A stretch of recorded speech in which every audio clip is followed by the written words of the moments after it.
नमस्कार दोस्तों। मैं हूं चंद्र प्रकाश कुशवाहा और आप देख रहे हैं अपना पसंदीदा YouTube channel CP Singh official the agri master. साथियों, आज की इस वीडियो में हम बात करेंगे मिर्च और टमाटर की फसल में लगने वाले एक सामान्य लेकिन गंभीर रोग मरोडिया रोग के बारे में, जिसे इंग्लिश में लीफ कर्ल भी कहा जाता है। यह रोग दिखने में भले ही सामान्य है, लेकिन कई बार इसकी वजह से पूरी फसल नष्ट हो सकती है, जिससे किसान भाइयों को भारी नुकसान हो सकता है। तो दोस्तों, जानते हैं मरोडिया रोग के कारण के बारे में। पहले, मरोडिया रोग का मुख्य कारण कुछ रस चूसने वाले कीट होते हैं, जैसे कि थ्रिप्स, व्हाइट फ्लाइज, माइट्स आदि। देखिए, थ्रिप्स जब हमारी पत्तियों के रस को चूसती है तो पत्तियां ऊपर की तरफ मरोड़ खाती हैं। यदि व्हाइट फ्लाई यहाँ पर हमारी पत्तियों के रस को चूसती है तो फिर आकार जो है हमारी पत्तियों का बिगड़ जाता है। माइट्स जब चूसती है तो भैया पत्तियां नीचे की तरफ मुड़ती हैं। तो तीन डिफरेंस है। ये जो रस चूसक कीट है इनके बारे में मैंने आपको बताया। थ्रिप्स अगर चूसेगी तो ऊपर की तरफ, माइट्स अगर चूसेगी तो नीचे की तरफ मुड़ेंगी पत्तियां, और व्हाइट फ्लाई अगर चूस रही है तो भैया पत्तियों का आकार कैसा भी हो सकता है। यदि फसल में थ्रिप्स और माइट्स दोनों का अटैक है तो भैया पत्तों की बनावट में भी विकृति आ सकती है। ठीक है, तो इसके लिए अब हमें क्या करना है वो सुनिए। पहले हम जानते हैं मरोडिया रोग के लक्षण के बारे में। पत्तों का ऊपर या नीचे की ओर मुड़ना। मिर्च और टमाटर में पौधे के पत्ते जो हैं या तो ऊपर की तरफ मरोड़ खाए हुए दिखेंगे या नीचे की तरफ आपको मरोड़ खाए हुए दिखेंगे, जिससे पौधों में फल छोटे लगेंगे, सुखड़े हुए लगेंगे और मार्केट में उनकी वैल्यू बहुत कम रहती है। पौधों की हाइट भी कम रह जाती है। पौधा सही तरीके से बढ़ नहीं पाता, छोटा रह जाता है, जिससे आकार उसका एकदम झाड़ी जैसा हो जाता है। फोटोसिंथेसिस की कमी देखने को मिलती है, क्योंकि रस चूसने वाले कीट जो होते हैं पत्तियों की कार्य क्षमता को घटा देते हैं, जिससे पत्तियां जो है पोषक तत्वों से अपना भोजन नहीं बना पाती, फोटोसिंथेसिस नहीं हो पाती, जिससे वह कमजोर हो जाती हैं। अब बात करते हैं मरोडिया रोग के उपचार के बारे में। तो इस रोग के नियंत्रण करने के लिए आपको कुछ प्रभावशाली कीटनाशकों का इस्तेमाल जो करना होगा।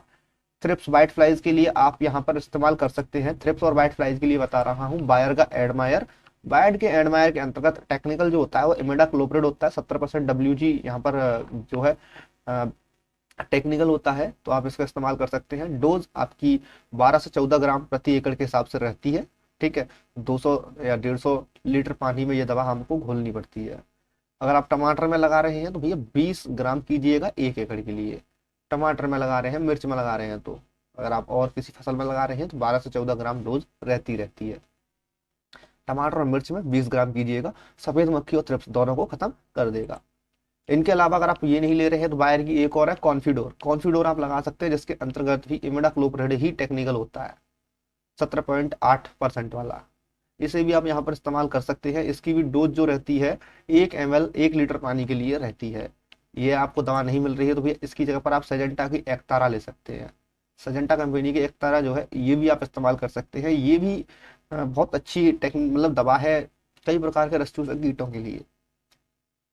डोज रहती है इसकी मतलब आधा ग्राम 1 लीटर पानी में घोलने के लिए रहता है। तो आधा ग्राम 1 लीटर पानी में आपको दवा घोलनी है, यानी 1 ग्राम 2 लीटर पानी में घोलना है। और टेक्निकल इसके अंदर होता है थियामेथोक्सोम 25% WG। ये जो दवा थी ना मैंने आपको बताई एफिड्स और व्हाइटफ्लाई के लिए।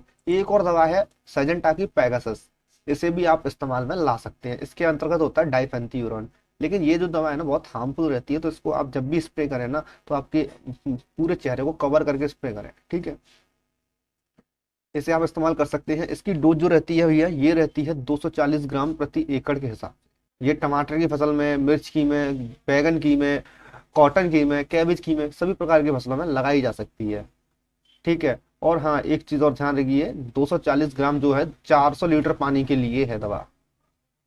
अगर आप 200 लीटर पानी में घोल रहे हैं तो आधी कर दीजिए, पूरी नहीं आधी। ओके, 120 ग्राम 200 लीटर पानी के लिए है।